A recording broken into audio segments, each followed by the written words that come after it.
Hello students, आज हम बात करने वाले हैं NCERT class 7 chapter first civics का, जिसका नाम है ऑन इक्वलिटी। तो आइए शुरू करते हैं। देखिए, इक्वलिटी होती क्या है? इक्वलिटी का मतलब क्या है? समानता। मतलब जो सब हैं हम, वो समान हैं। अब देखिए, इक्वलिटी इन इंडियन डेमोक्रेसी में इक्वलिटी क्या है? The Indian constitution recognise every person as equal.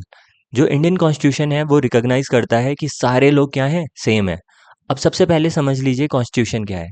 आपने पिछली क्लास में भी पढ़ा होगा, पर एक बार रिवाइज कर लेते हैं। देखिए, कॉन्स्टिट्यूशन क्या है? एक ऐसा डॉक्यूमेंट है जिसमें सारे रूल्स, लॉज, रेगुलेशन सब लिखी हुई हैं, जिसके तहत गवर्नमेंट व्यवहार करती है और लोगों को कुछ अधिकार मिलते हैं, कुछ कर्तव्य मिले हुए हैं, जिनका उन्हें पालन भी करना होता है और जिनकी वजह से वह एक अच्छा जीवन जी सकते हैं। ठीक है?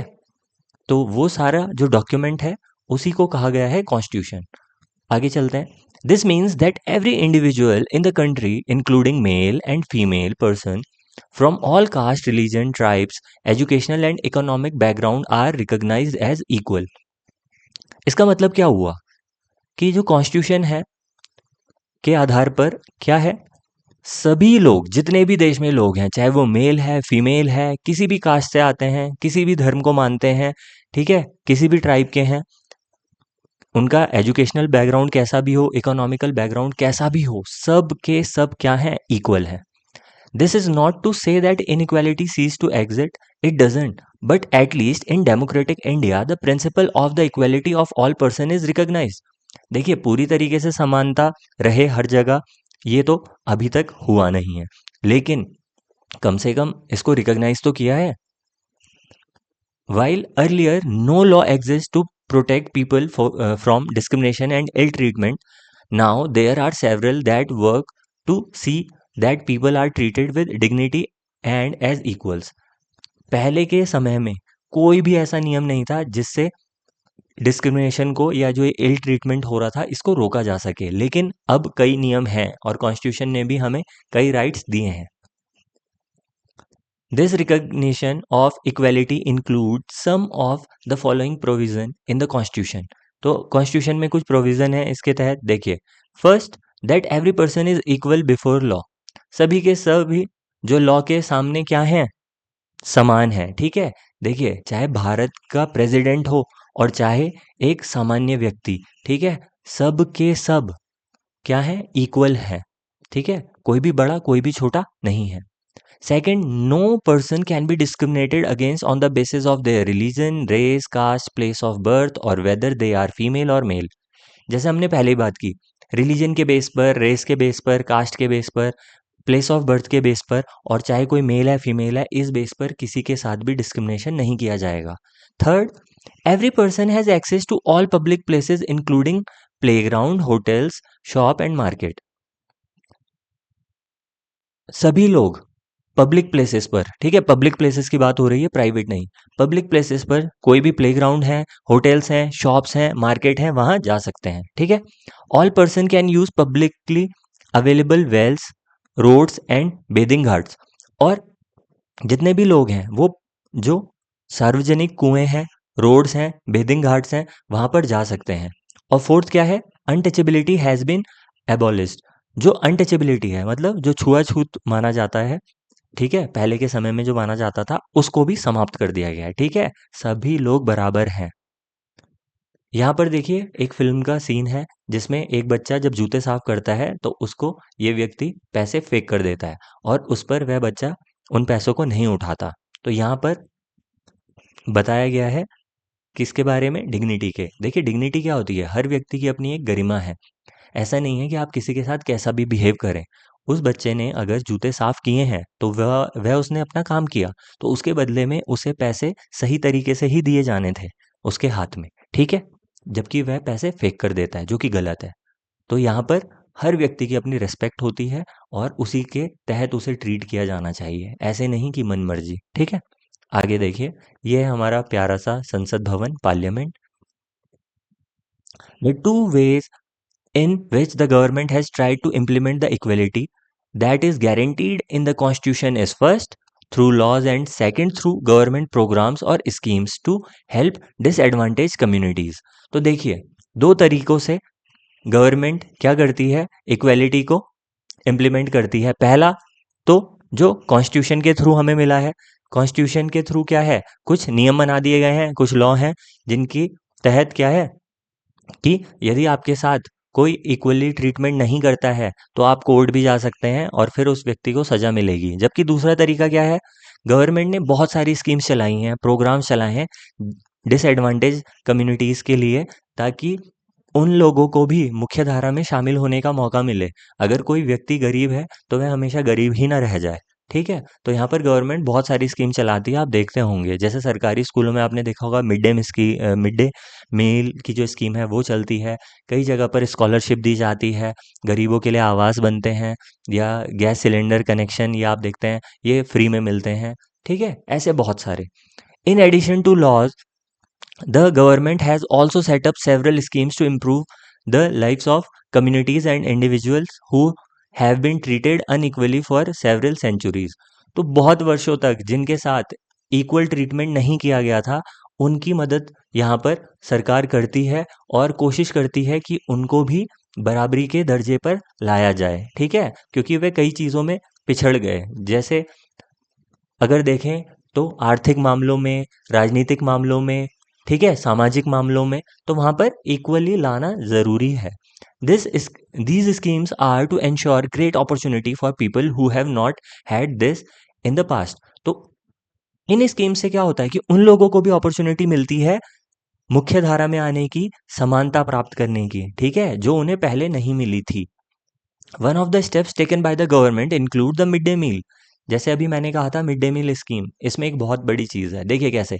This refers to the programme introduce in all government elementary school to provide children with cooked lunch. तो यहाँ पर इसमें क्या मिलता है, जो सरकारी स्कूल है उनमें बच्चों को दिन का खाना दिया जाता है। अब देखिए, Tamil Nadu was the first state in India to introduce this, और सबसे पहले तमिलनाडु ने इसे शुरू किया था। 2001, the Supreme Court asked all the state government to begin this program in their schools within 6 months। Supreme court ने 2001 में देश के सभी राज्यों को कहा कि 6 महीने के अंदर आप इस स्कीम को शुरू कीजिए। This programme has had many positive effect, और इसके बहुत सारे पॉजिटिव इफेक्ट देखने को मिले कंट्री में। This include the fact that more poor children have begun enrolling and regularly attending school. अब देखिए, जब स्कूल में खाना मिलने लगा तो पहले पेरेंट्स को किस चीज़ की चिंता होती थी कि बच्चे खाएंगे क्या। तो अब यहाँ पर क्या हुआ, स्कूल में खाना भी मिलने लगा और बच्चों का एनरोलमेंट बढ़ा, बच्चे स्कूल आते, पढ़ाई भी करते और उनका भोजन भी तैयार हो जाता, और जो उनके माता पिता हैं उनको भी इस बात की संतुष्टि रहती कि बच्चा स्कूल जा रहा है, वह पढ़ भी रहा है और वहाँ पर उसकी जो भोजन है उसकी भी आपूर्ति हो रही है, ठीक है। Teachers reported that earlier children would often go home for lunch and then not return to school. पहले ये देखा जाता था बच्चे जाते थे घर और उसके बाद वापस स्कूल ही नहीं आते थे खाने के बाद। But now with the mid day meal being provided in school, और जब से खाना स्कूल में मिलने लगा तो उनकी अटेंडेंस इंप्रूव हुई है। Their mothers who earlier had to interrupt their work to feed their children at home during the day now no longer need to do so. तो पहले उनकी माताओं को अपना कार्य छोड़कर बच्चों को भोजन देने आना होता था, पर अब उन्हें इसकी ज़रूरत नहीं है क्योंकि स्कूल में उन्हें भोजन मिल रहा है। This program has also helped reduce caste prejudice because children of all caste in the school eat the meal together, and in quite a few places Dalit women have been employed to cook the meal। और देखिए, इस programme ने एक और क्या फ़ायदा किया कि जो जाति के बारे में लोगों के मन में पूर्व धारणाएं थी उल्टी सुल्टी, तो उसको भी उसने दूर किया है। सभी कास्ट के बच्चे स्कूल में साथ बैठकर भोजन करते हैं, और यहाँ तक कि कुछ जगहों पर जो दलित वुमेन है वो वहाँ पर खाना बनाती हैं। The mid day meal programme also help reduce the hunger of poor student who often come to school and can not concentrate because of their stomach are empty.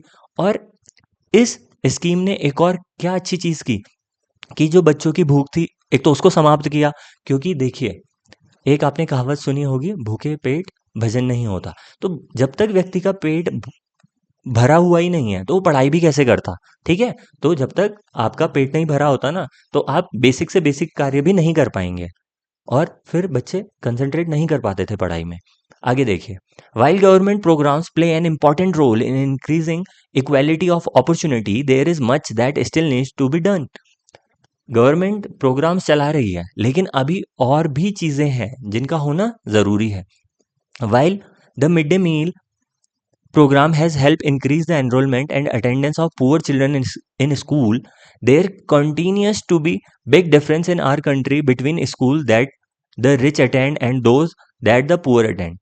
अब आप यहाँ पर देखिए, ये स्कीम तो अच्छी चली है, ठीक है, इससे एनरोलमेंट भी बढ़ा, अटेंडेंस भी बढ़ा, लेकिन आप सब भी जानते हैं स्कूलों की हालत।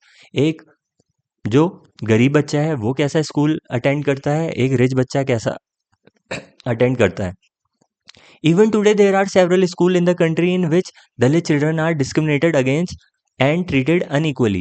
आज भी हमारे देश में कई स्कूलों में जो दलित बच्चे हैं उनके साथ क्या किया जाता है, भेदभाव किया जाता है और उनको इक्वली ट्रीट नहीं किया जाता। These children are forced into unequal situation in which their dignity is not respected. और इस स्थिति में जो उनकी डिग्निटी है उसकी कोई रेस्पेक्ट नहीं की जाती। अभी हमने ऊपर डिग्निटी की बात की थी कि हर व्यक्ति की अपनी एक क्या होती है, इमेज होती है, एक इज्जत होती है और सबको उसे सम्मान से ही व्यवहार करना चाहिए, पर इनके साथ ऐसा नहीं हुआ। This is because people refuse to think them as equal even though the law requires it. और लोग उनको इक्वल मानते ही नहीं, ठीक है। One of the main reason for this is that attitudes change very slowly. इसका एक रीजन ये भी है कि ये जो लोगों का एटीट्यूड है वो बहुत ही धीरे धीरे बदला है। Even though person are aware that discrimination is against the law, they continue to treat people unequally on the basis of their caste, religion, disability, economic status and because they are woman.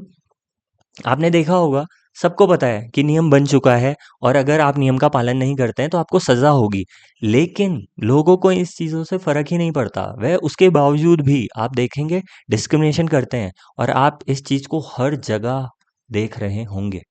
It is only when people begin to believe that no one is inferior and that every person deserves to be treated with dignity that present attitude can change.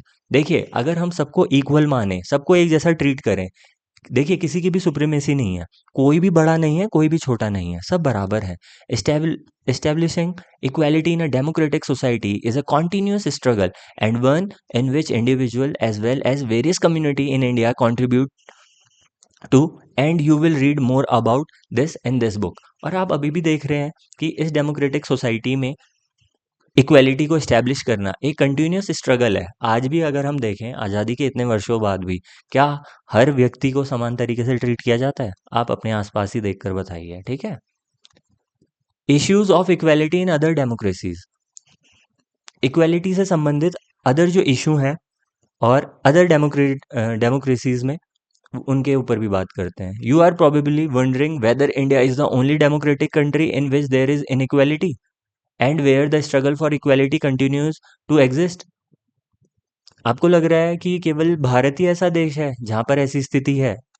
The truth is that in many democratic countries around the world the issue of equality continues to be the key issue around which communities struggle.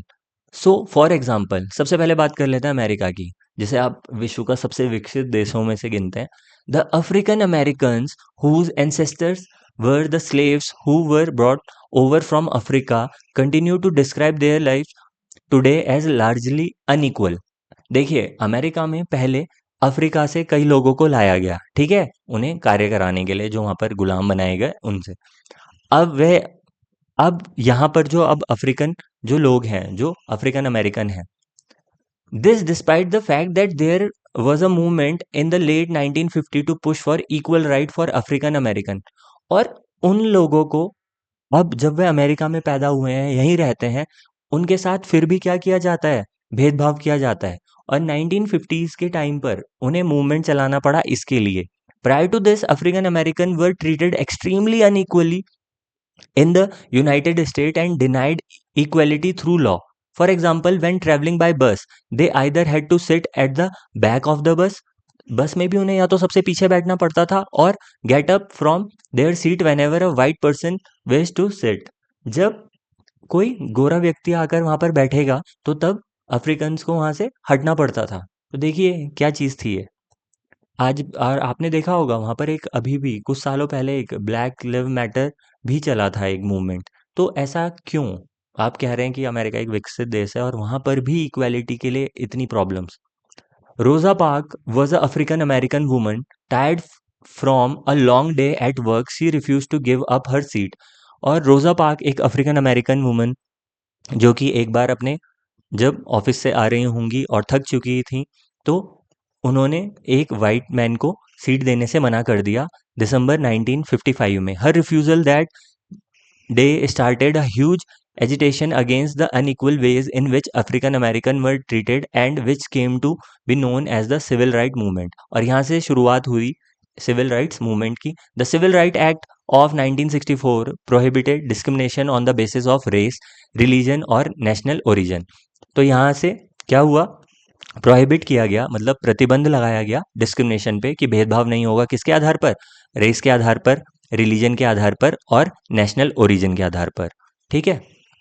It also stated that all schools would be open to African American children and that they would no longer have to attend separate schools, especially set up for them। और अब वह भी किसी भी school में जाकर admission ले सकते हैं। ठीक है, ऐसा नहीं कि उन्हें सेपरेट स्कूल जाना पड़ेगा।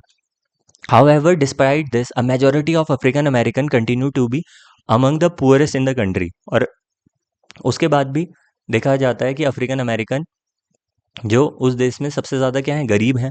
Most African American childrens can only afford to attend government schools. वे केवल गवर्नमेंट स्कूल ही अटेंड कर सकते हैं। That have fewer facility and poorly qualified teachers as compare to white student who either go to private school और live in areas where the government school are as highly rated as private school. तो यहाँ पर भी क्या हो रहा है कि जो अफ्रीकन अमेरिकन चिल्ड्रन हैं उनके पास बहुत पैसा ना होने के कारण, ठीक है, वह ऐसे गवर्नमेंट स्कूल में जा रहे हैं जहाँ पे एक तो अच्छे टीचर्स नहीं हैं, जबकि जो वाइट स्टूडेंट हैं वो प्राइवेट स्कूल में जा रहे हैं या उन एरियाज में अच्छे गवर्नमेंट स्कूल्स में जा रहे हैं जहाँ बहुत ही हाईली रेटेड क्या है? टीचर्स भी हैं और प्राइवेट स्कूलों जैसा ही उनका स्तर है। Challenge of democracy. No country can be described as being completely democratic. किसी भी देश को कंप्लीटली डेमोक्रेटिक नहीं कहा जा सकता। There are always communities and individual trying to expand the idea of democracy and push for a greater recognition of equality on existing as well as new issue. Central to this is the struggle for the recognition of all person as equal and for their dignity to be maintained। और देखिए, आप equally कब कहेंगे? कब? जब dignity सबको मिले, ठीक है, हर व्यक्ति की गरिमा का सम्मान किया जाए। ऐसा नहीं कि आप किसी के साथ कैसा भी व्यवहार कर ले, सबको इक्वली ट्रीट करना आवश्यक है। In this book you will read about how this issue of equality affect various aspect of our daily life in democratic India. और आप देखेंगे अगले चैप्टरों में कि इसकी वजह से कितना इफेक्ट पड़ता है कि जब लोगों को इक्वली ट्रीट नहीं किया जाता। As you read these chapters think about whether the equality of all person and their being able to maintain their dignity is upheld. अब यहाँ पर देखिए आर्टिकल 15 की बात की गई है, उसके कुछ अंश दिए हुए हैं कि उसमें क्या क्या लिखा हुआ है। तो देखिए, prohibition of discrimination on ground of religion, race, caste, sex और प्लेस ऑफ बर्थ। किसी भी व्यक्ति के साथ भेदभाव नहीं किया जाएगा रिलीजन के बेस पे, रेस के बेस पे, कास्ट के बेस पे, जेंडर के बेस पे, चाहे वो मेल है, फीमेल है, अदर प्लेस ऑफ बर्थ किसी भी बेस पर नहीं किया जाएगा। ठीक है। No citizen shall on ground only of religion, race, caste, sex, place or birth of any them be subjected to any disability, liability, restriction or condition with regard to। किसी भी व्यक्ति के साथ जैसे मैंने कहा कि भेदभाव नहीं किया जाएगा, वह किसी भी शॉप पर जा सकते हैं, ठीक है, पब्लिक रेस्टोरेंट में जा सकते हैं, हॉस्टल में जा सकते हैं, होटल्स में जा सकते हैं, प्लेसेस पे जा सकते हैं ऑफ पब्लिक एंटरटेनमेंट, जो पब्लिक एंटरटेनमेंट के प्लेसेस हैं। ठीक है, वो सार्वजनिक कुएं, wells, tanks, bathing ghats, roads, places of public resort maintain wholly और partly out of state fund और dedicated to the use of general public. तो वो भी अन्य नागरिकों की तरह ही सबके सभी लोग सार्वजनिक स्थानों पर जा सकते हैं। ठीक है, और वहाँ पर जिस भी प्रकार की मतलब साधन होते हैं उनका प्रयोग कर सकते हैं। जैसे यहाँ पर लिखा है वेल्स, तो कुओं पर सबका अधिकार है, किसी एक व्यक्ति का नहीं। ठीक है, या किसी एक कास्ट का नहीं या एक रिलीजन का नहीं। तो ये था पहला chapter on equality I hope आपको चीज़ें समझ आई होंगी। अगर कोई भी चीज़ आपको अगर समझ नहीं आई है तो आप कमेंट बॉक्स में बता सकते हैं। मैं प्रयास करूँगा अगले वीडियो में उस चीज़ को समझाने का। यदि आपको चैनल पसंद आया, आप चैनल को सब्सक्राइब कर सकते हैं, वीडियो को अपने दोस्तों के साथ शेयर कर सकते हैं। मिलते हैं अगले वीडियो में। धन्यवाद।